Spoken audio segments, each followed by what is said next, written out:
What is going on, you guys? My name is Rage and we are back today now with the next playthrough and video guide for the global nodes now being in Dark Dimension 5. These are the 5 characters that I have highlighted right here that I am utilizing to show you guys the playthrough, but as well, I'll quickly just go over their gear upgrades and so forth so that way you can see how high I've built in their abilities. So Dr. Doom didn't hesitate to upgrade everything, one of the best characters in the game. The fact that he has an ultimate that can heal and grant additional turn meter to the weakened allies, it's absolutely huge, and his damage is much appreciated.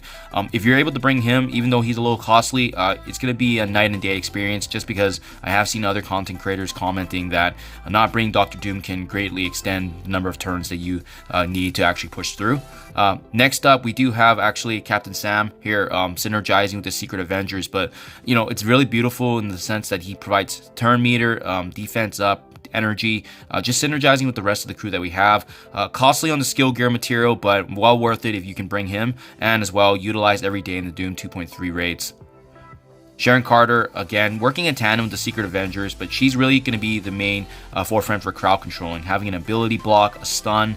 Her baton strike basic attack also in raids reduces the turn meter, but unfortunately we won't get that bonus here just because it is Dark Dimension. But either way, regardless, it still adds value outside of the game mode in Dark Dimension. Lady Deathstrike now, this is one that I brought on last minute just because I need to utilize the gear and material I had, but you know, an absolute lock now because I am currently using her in my Doom 2 raids, but as well, the fact that she can self-sustain, she's got a basic cure that can actually reduce the turn meter of enemies. She's got some really potent abilities, just being able to apply a lot of bleeds to the enemies. And what I really like about her is her passive here, where each turn she does actually heal herself, and when she drops below that threshold, she does gain additional death proof and evasion. So in other words, she does have self-sustaining capabilities and she can keep herself alive, which is much appreciated, especially with these longer nodes. And then lastly, we have Maria here actually rounding out the rest of the crew with her supportive capabilities, shield care package, and being able to add healing and sustain to the team, but as well as being able to summon fellow troopers that can soak up damage with offense up, additional damage, so forth. So these 5 characters have worked extremely well for me. Let's dive right in now to the gameplay.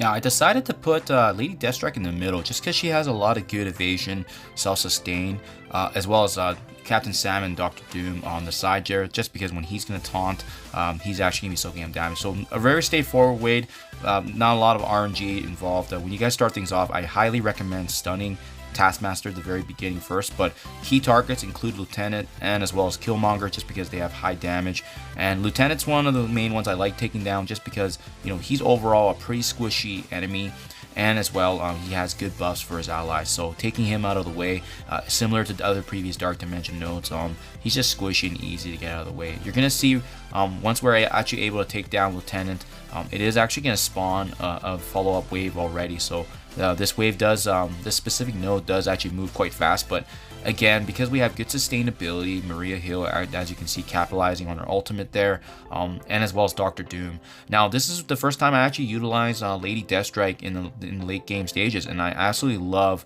just the amount of the bleeds that she has. And you can see right there, finishing off Lieutenant actually does spawn a Baron Zemo, a Heimdall to the right there. So now we're gonna have to shift gears a little bit. At this point, I would strongly recommend just taking down damage dealers such as Killmonger. We can see Thor just applying some stuns there, unfortunately, but again, one of the key things I like about the Lady Deathstrike is her speed, and she's gonna have some like turn meter to actually reduce attacks, which is really good for us. Now, we're going to be left in this wave finally here, 19 out of 22 enemies, and again, another cluster of enemies that show up here. We see Ronan with Noble, and as well as Koraf. So yeah, it's just interesting how this node's actually set up. I don't think it's too bad, so as long as you focus on key enemies, right?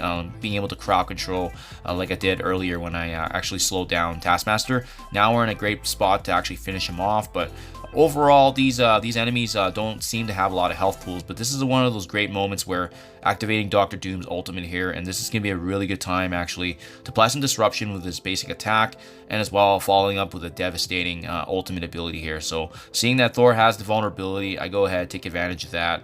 And you can see there, we got to be kind of careful with Thor because just from that one strike, he was actually able to do some pretty meaningful damage against us. So we're going to go ahead there and actually use all our special attacks there from the speed up thanks to Dr. Doom, and just apply that onto Thor.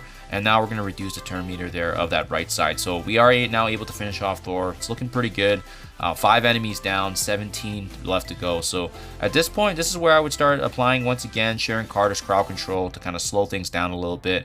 I absolutely love her crowd controlling. Just has a lot of value in the sense that we are able to really control the mobs that come at us. And now when you use those abilities, thanks to Captain Sam's special ability there, getting energy back, getting defense up, so it creates a very sustainable team, right? But you can see now again, because of them having Ronan and Korath, they're just going to be able to populate the map with summoned enemies. So just make sure to take them out of the way. You know, those Kree Reapers, they're weaker, but they still add up damage, right? So let's clear them and get them out of the way there.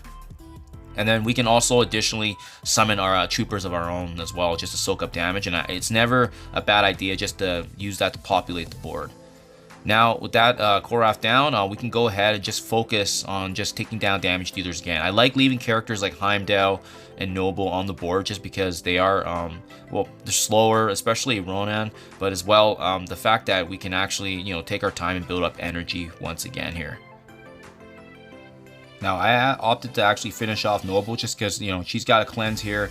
And you can see right away as we finish off there, 13 out of 22 enemies remaining. It does actually prompt another wave. So a little interesting in the sense that this specific node, the enemies do spawn a little quicker as opposed to some of the ones we've seen earlier where we can clear the full wave. So you can see once again Taskmaster, Killmonger returning here. So we have to be wary of those guys.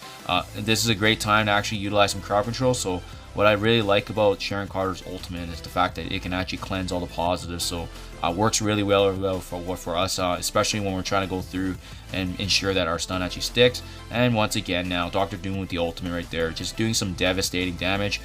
Same as the very first wave, right? We're going to go ahead and finish off Lieutenant because he can provide buffs to his team. And then again, take a look around and see if there's any enemies that we need to focus on with crowd control. If not, just save Sharon Carter's abilities because we are going to be needing them for the next node. And this is a really good node for that example of just seeing all this crowd controlling going on. At this point, when you see all this bleeds, all these negative conditions, it's a good sight for sore eyes, right? And now we can actually just focus and finish up whoever's weaker, especially the damage dealers, and ultimately preparing now for the next wave, but keeping in mind of the ones that are stunned like Taskmaster and leaving tankier targets such as Heimdall. Again, with the random waves that come up at 9 out of 22 enemies, actually does spawn the final cluster here. So that was when I was trying to finish off Taskmaster there, as you can see. So if you get a chance, definitely try to finish him off before this cluster because I wasn't expecting it when I got this on recording. But definitely it's problematic if you guys don't have some good crowd control over this. But fortunately, Taskmaster's quite weak already, so it's just getting out of that taunt right there and then focusing on him afterwards. But it's a pretty devastating cluster, as you can see here. A lot of enemies coming at you. Really of that Kree synergy. And again, it's okay to leave the tanks because we want to leave characters such as Ronan and Heimdall for the very end. Them being able to summon minions allows us the opportunity to build up energy. So take down the damage dealers. You know, this includes the Reapers. This includes Korath. Anybody that can get in the way with their damage and output. But fortunately, this wave mob shouldn't be doing a lot of damage. It should be just sustaining and try to pick them off as you can, especially clearing them with Captain Sam's ultimate there, giving us turn meter and really just being able to do some AoE damage all across the board here. Now, just fast forwarding and save you guys a bit of time. These were the last 4 enemies that I left on here because a couple things are tankier, they're slow, and the fact that they can summon gives us the opportunity now to build up energy and slowly just use your basic attacks to really focus on taking them down. And this is what's beautiful about Lady Deathstrike with her bleeds. It should be making short work of these guys and really leading up to the opportunity now to build up energy, fully prepared for the next node here. And finishing out Noble here as the last one, and there you guys have it. That is my my one-shot attempt here for Node 7. As you can see, very straightforward if you have really good synergies, and that's fortunately what worked out with these 5 characters. Again, I'm already done, but this is recording after the fact, and this is a very strong team, you guys. I highly recommend if you get your chance.